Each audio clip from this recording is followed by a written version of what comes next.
હાય હવે તો ઘરનું કામ જ કરવું નથી. કેમ શું થયું? તો આ બધું કામ કરી કરીને મારા હાથ બગડી ગયા ને બાળ બગડી ગયા ને હું તો થાકી ગઈ હવે તો કરી હવે તો છે ને મારે સરકારી નોકરી કરવી છે. અરે નોકરી તો ના કરી શકે, નોકરી માટે દિમાગ જોઈએ અને એમાં ઘણા બધા અઘરા પ્રશ્નોના જવાબ આપવા પડે.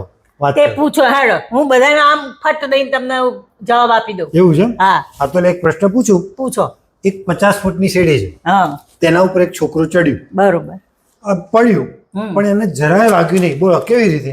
નીચે ગાટલા પાથર્યા હશે નહીં, તો સીડી નકલી હશે, નહીં, બાળક નકલી હશે, ના ના, બાળક નકલી હોય, સાચું જ હતું. તો પેરાશૂટ થી પડ્યો હશે. અરે એવું છોકરું કે પેલા શું વાત કરે છે? તો હાર કઈ નહીં હેડો તમે બતાવો જવાબ. મેં એમ કહ્યું છે કે 50 ફૂટની સીડી હતી, હા એટલે છોકરું પહેલા જ પગથિયે ચડ્યું અને ત્યાંથી પડ્યું, એટલે એને ના વાગ્યું. મેં એવું નથી કીધું કે છોકરું 50 ફૂટ ઉપરથી પડ્યું. સમજ્યા? દિમાગ જોઈએ આપણે. સાના મને બધું ઘરનું કામ કરો, કચરા પોતું વાસણ એ જ બરાબર છે. એટલે સરકારી નોકરી ના કરાય આપણે. વાત કરે છે.